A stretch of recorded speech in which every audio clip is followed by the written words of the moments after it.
엘리야는 북이스라엘의 선지자였습니다. 북이스라엘 중에서 가장 악한 왕 누굽니까? 북이스라엘의 가장 악한 왕 아합이죠.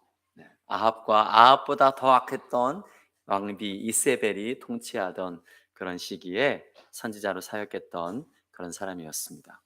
오늘 본문에 보니까 아, 엘리야가 바알과 아세라 선지자 850명과 영적인 대결을 벌이는 그런 장면이 기록되어져 있습니다. 홀로 여호와 하나님의 이름을 의지하여서 이 큰 무리와 더불어서 영적인 대결을 하고 또 승리를 거둔 그런 하나님의 사람이었습니다. 배경은 아합과 이세벨이 이스라엘을 다스리던 시대에 하나님께서 이스라엘에 3년 동안 비도 이슬도 내리지 않는 그러한 심판을 내리셨습니다. 그 전에도 북이스라엘은 하나님의 마음을 아프게 하고 진노하게 하는 그런 상황이었습니다. 솔로몬 이후에 남북 이스라엘로 이렇게 나뉘어지고 나서 예루살렘 성전에 올라가서 이스라엘 백성들이 절기를 지키지 못하게 하기 위해서 베델과 단에 금송아지를 만들어 세우고 이것이 여호와 하나님이다. 이 앞에서 제사드리면 된다. 그렇게 말해서 하나님이 그토록 싫어하시는 우상 숭배에 온 나라가 빠져들게 되었습니다.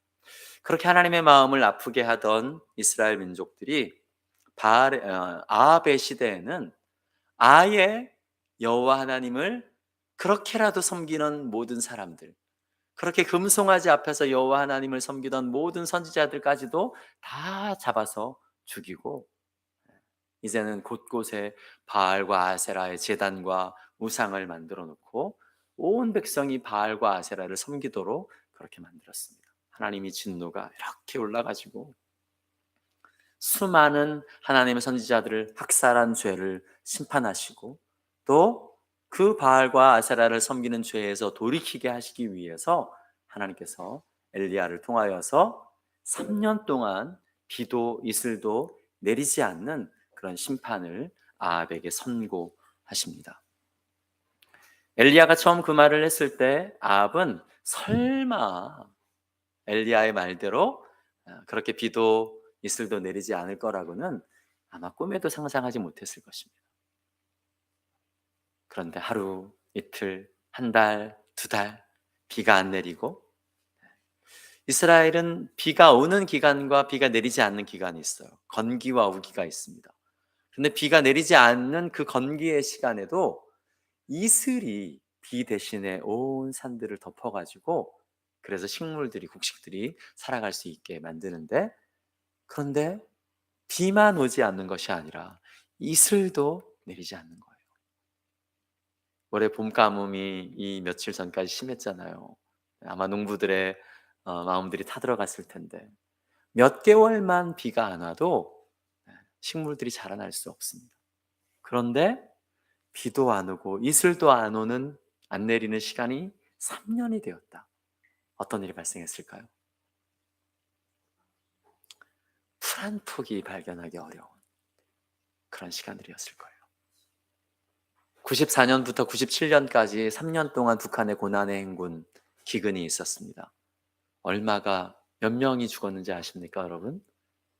300만 명이 굶어 죽었어요. 북한의 그때 전체 인구가 2,500만에서 2,700만이었는데 전 인구의 10% 이상이 되는 사람들이 굶어서 죽었어요. 3년 동안 비도 이슬도 내리지 않았다는 것은 한 나라와 한 민족이 멸망하고 한 왕조가 멸망할 수 있는 그런 심각한 재난인 것입니다. 그 기간 동안에 아합이 이렇게 화가 났어요.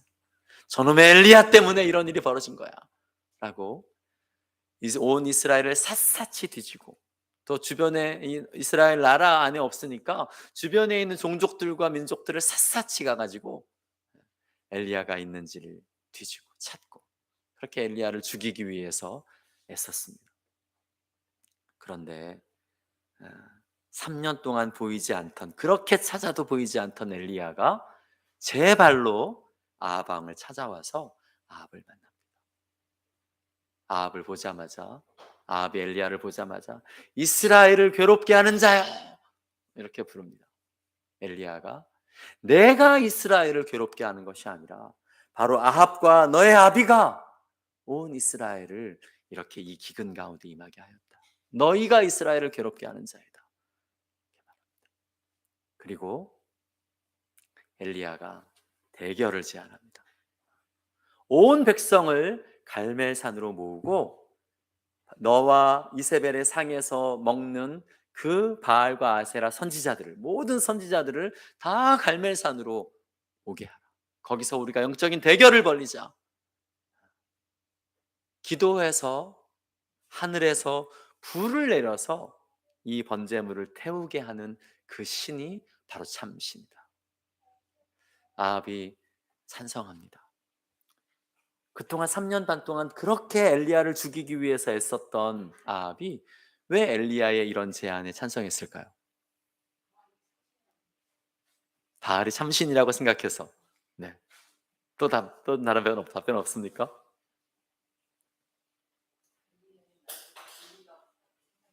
엘리야의 말대로 될 리가 없다고 생각했기 때문에. 좋습니다. 여러분의 대답이 다 정답이에요. 상상해 보십시오. 왜 엘리야를 그 자리에서 죽이지 않고 엘리야의 말대로 갈멜산에서의 대결을 벌이게 했을까요?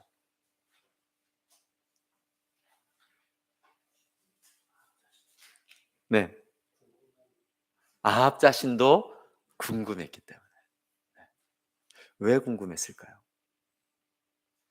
여러분, 아합은 정말 악한 왕이었지만 이스라엘의 왕이에요. 여태까지 하나님을 금송아지를 만들었지만 비록 그래도 여호와 하나님을 섬겨왔던 이스라엘의 왕이에요. 하나님에 대한 최소한의 지식이, 여호와 하나님에 대한 지식이 아합에게도 있어요. 비록 왕비 이세벨의 그 드센 압력 때문에 그 여호와 하나님을 버리고 이제 바알과 아세라를 섬겨왔는데, 그런데 하나님의 여호와의 선지자인 엘리야의 말대로 비가 안 오고 있어요. 3년 반 동안 나라와 왕조가 멸망할 수 있는 그런 심각한 재난 가운데 처해 있는 것입니다. 왕으로서 비가 안 오면 어떻게 해야 돼요? 그러면 조선시대, 고려시대 비가 안 오면 왕이 뭘 합니까? 기우제를 지내죠. 네? 왕이 그냥 손 놓고 있을 수 없어요. 민심이 천심이에요. 네? 뭐라도 왕이 해야 되는 것입니다. 그러면 성경에 기록이 없지만 바알과 아세라 그 우상 앞에 가서 기우제를 했겠어요? 안 했겠어요? 제사를 드렸겠어요? 안 드렸겠어요? 수없이 드렸겠죠. 그렇게 우상 앞에서 수없이 제사를 드리고 기도를 했는데 3년 반 동안 어떻게 됐어요? 비 한 방울 내리지 않았어요. 아합의 마음 가운데 어떤 생각이 들었을까요? 네. 혹시 바알과 아세라가 가짜인 거 아니야? 내가 버렸던 그 여호와 하나님이 진짜인 거 아니야? 이런 생각이 처음에는 안 들었겠지만 3년의 시간을 넘어서면서 그런 생각이 아합 안에도 들었겠죠. 그런데 만약 내가 참신일 수 있는 그 여호와 하나님의 말대로 그 말을 선포했던 엘리야의 그 3년 반 동안 비가 내리지 않았는데 그 말대로 되었던 그 엘리야 선지자를 내가 칼로 죽였어. 그럼 어떻게 되는 거예요? 네? 3년 반이 아니라 5년이 될지 7년이 될지 10년이 될지 모르는 거죠. 참 선지자를 죽인 그 심판의 대가로 어떠한 일이 벌어질지 모르는 것입니다. 아합도 두려웠던 것입니다. 아합도 궁금했던 것입니다. 그래서 아합뿐만이 아니라 온 이스라엘 백성들이 궁금했어요. 온 이스라엘 백성들이 알기를 원하였습니다. 갈멜산은 이스라엘 맨 북부 맨 위쪽 꼭대기에 있어요. 베니게라는 그 나라와 이스라엘의 국경에 있는 그런 산이에요. 그런데 거기에 바알의 선지자들이 다 모여들면서 이 대결은 자기들에게 훨씬 더 유리한 대결이라고 생각했을 거예요. 왜냐하면 그 갈멜산은 그 베니게 바알을 국신으로 섬기는 그 족속에게 바알에 거주하는 처소로 여겨지는 산이 바로 갈멜산이었어요. 그리고 바알은 비를 내리는 신인데 비를 내리기 위해서는 먼저 번개와 비를 내리는 신이었어요. 근데 제단을 쌓아놓고 거기에 불이 떨어져서 그 번제물을 태우게 하는 것은 번개를 내리는 신이라고 믿었던 그 바알, 그리고 바알이 거주하고 있는 그 본처소인 그 갈멜산에서 그런 대결을 하는 것은 자기들에게 훨씬 더 이로운 일이라고 생각했던 것입니다. 그래서 모든 바알의 선지자들과 바알의 부인이었던 아세라 그 선지자들도 다 그 갈멜산에 모여가지고 대결을 벌이는 것입니다. 이것은 사람이 하나님의 살아계심을 증명하는 것이 아니라 하나님께서 친히 자기의 권과 영광을 나타내야 하는 그런 대결이었습니다. 대결을 시작하면서 이스라엘 백성들에게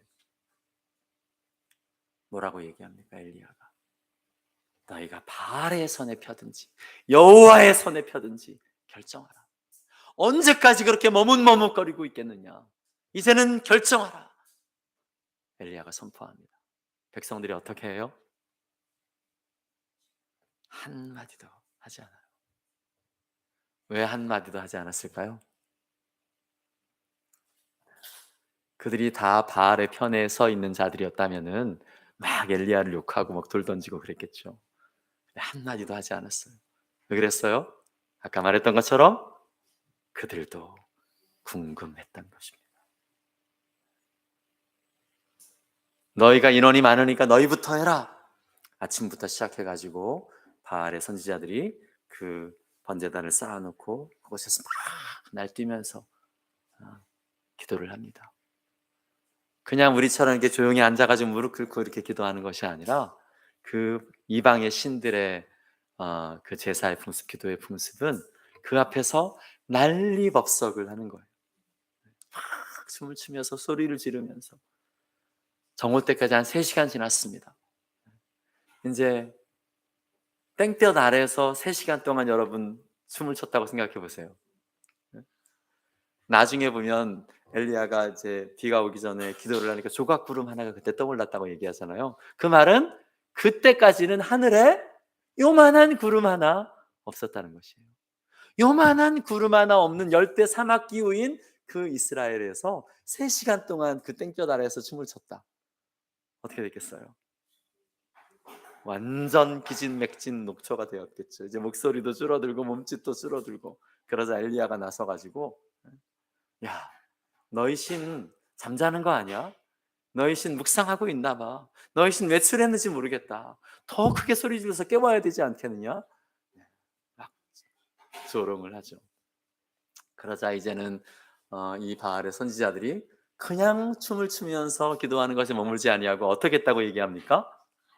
칼과 창을 꺼내서 자기의 몸을 자해하면서 그으면서 피를 철철 흘려가면서 그렇게 바알에게 기도했다고 얘기합니다.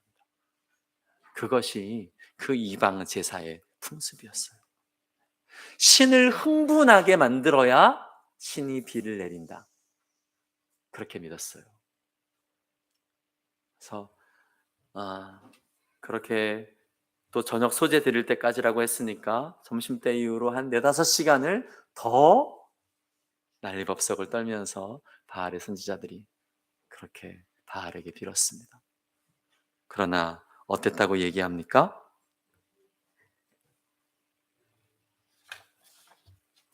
들리는 소리도 없고 아무런 반응도 없고 돌아보는 자가 아무도 없었더라. 29절에 얘기합니다. 돌아보는 자가 아무도 없었더라. 이스라엘 백성들이 어떻게 하고 있었다는 거예요? 네? 포기하고 있었다는 거예요. 네.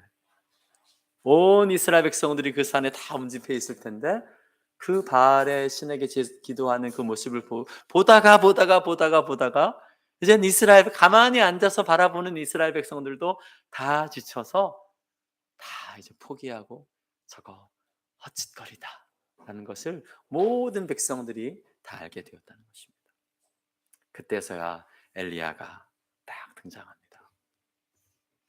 무너졌던 제단을 수축하고 나무를 벌려놓고 송아지를 잡아서 각을 떠서 그 나무 위에 올려놓고 그 다음에 이상한 행동을 엘리야가 요구를 합니다. 어떻게 해요? 물을 4통이 있었어요. 4통으로 통 넷에 물을 가득히 채워서 와서 부어라. 재물 위에 부어라. 통 넷을 부어가지고 와서 부었더니 한 번 더 해라. 두 번째 왔더니 또 한 번 더 해라. 몇 통을 부은 거예요? 12통의 물을 부은 거예요. 12개의 돌을 쌓고 12통의 물을 그 위에 부었어요. 12은 성경에 등장하는 완전수입니다. 완전한 희생을 의미합니다. 3년 반 동안 물이 없는, 비가 오지 않는 시절에 그 12통의 물을 그 산 꼭대기까지 들어 올리는 것은 희생을 의미하는 것입니다. 희생의 기도가 하늘에서 불을 내리는 것을 의미합니다. 또한 이것은 조작이 아니라는 것을 온 이스라엘 백성들과 다른 사람들 앞에 보이는 것입니다. 나무에 물이 젖었어요. 재물도 물에 다 젖었습니다. 그러면 인위적으로는 절대로 불을 붙일 수가 없는, 온 백성에게 이것이 하나님께서 행하시는 것이다라는 것을 분명하게 확실하게 보이기 위해서 물을 붓게 한 것입니다. 그리고 엘리야가 그 제단 앞에서 기도하는 기도의 내용들이 36절, 37절에 있습니다. 제가 36절 읽고 여러분이 37절 읽어보겠습니다. 저녁 소재 드릴 때에 이르러 선지자 엘리야가 나아가서 말하되 아브라함과 이삭과 이스라엘의 하나님 여호와여, 주께서 이스라엘 중에서 하나님이신 것과 내가 주의 종인 것과 내가 주의 말씀대로 이 모든 일을 행하는 것을 오늘 알게 하옵소서. 여러분 37절.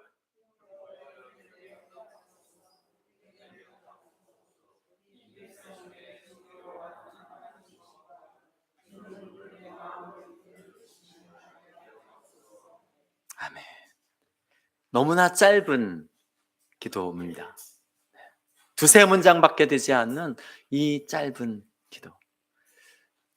하나님께서 이 짧은 기도에 어떻게 응답하십니까? 불을 내려주십니다. 엘리야는 왜 이렇게 짧게 기도했을까요?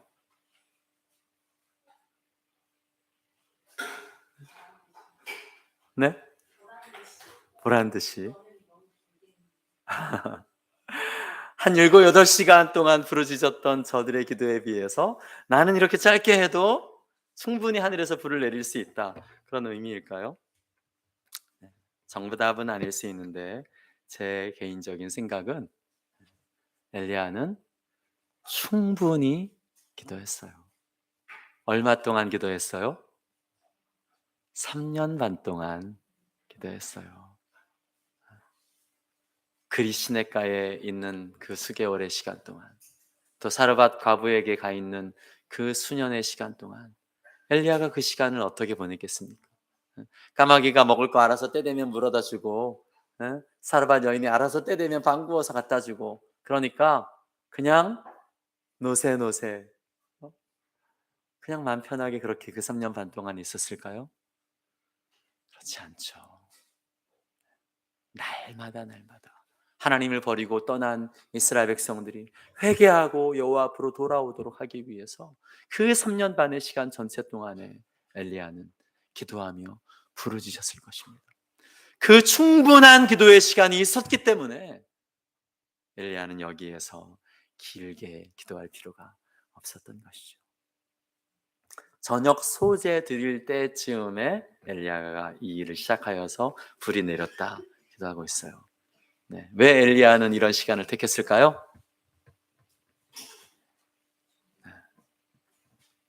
해가 진력이란 뜻이에요. 한낮에 불이 내리면 그 뜨거운 땡볕 아래에서 불이 내리는지 안 내리는지 잘 안 보일 수 있을까요?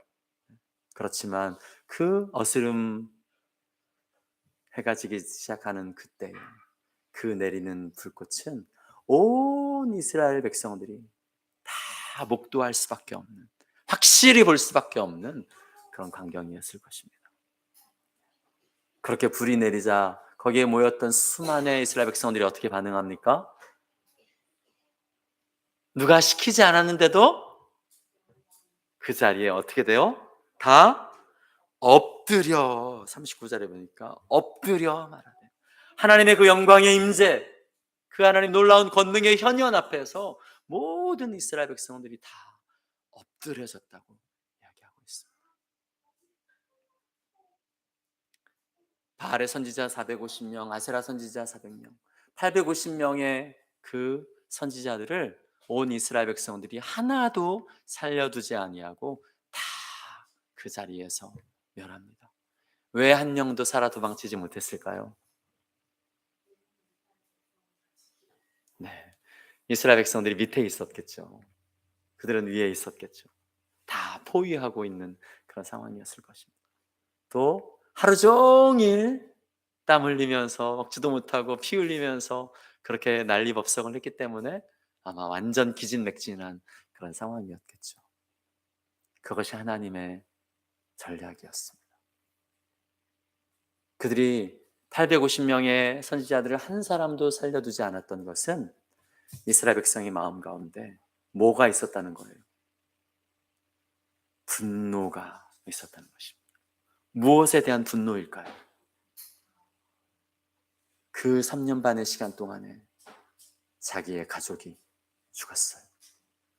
그 기근 속에서 부모를 잃어버리고 배우자를 잃어버리고 자식을 잃어버리고 이웃을 잃어버린 사람들이었을 것입니다. 3년 반 동안 아합과 이세벨에게 속고 이 바알과 아세라의 선지자들에게 속아서 내가 참된 신이신 여호와 하나님을 버리고 그 우상에게 절함으로 인하여서 이 기근과 심판이 이 땅에 임하였음을 그들이 눈으로 보고 확인하게 되었을 때 그들의 마음 가운데 있는 그 분노, 그 끓어오르는 그 분노, 그것을 그 거짓 선지자들에게 다 쏟아 부었을 것입니다. 이것은 우리 다음 주에 비를 내리게 하는 기도에 대해 이어서도 보겠지만 단 한 번의 예배를 통하여서 단 한 번의 기도를 통하여서 하나님을 버린 그 수백만의 온 이스라엘 백성들이 한꺼번에 여호와께로 돌아오게 하는 놀라운 역사였습니다.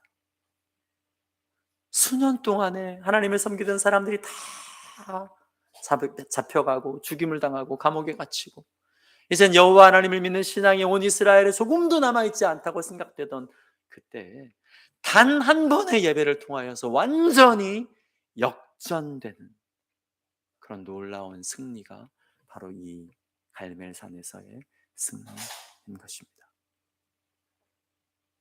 코로나가 시작된 지 그럼 얼마가 되었습니까?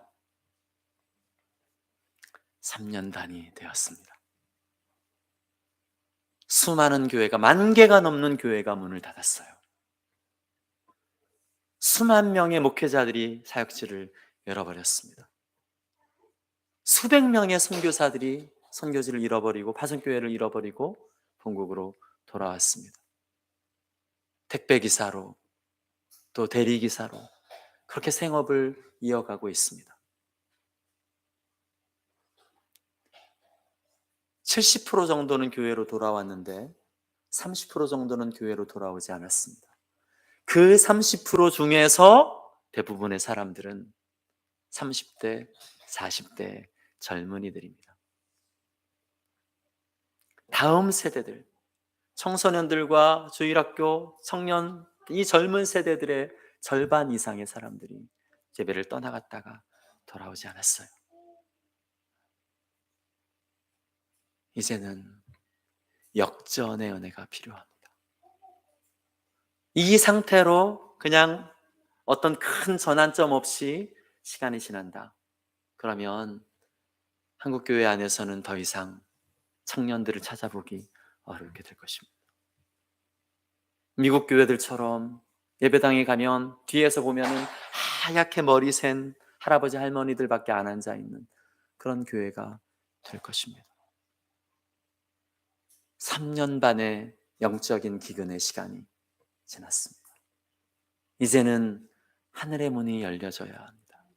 이제는 역전의 은혜가 한국교회에 부어져야 하는 때일 것입니다. 그리고 올해는 공교롭게도 제가 누누이 얘기하지만 정전 70주년이 되는 해, 예레미야의 그 70년의 약속을 붙들고 기도해야 되는 정말 중요한 그런 때입니다. 70주년의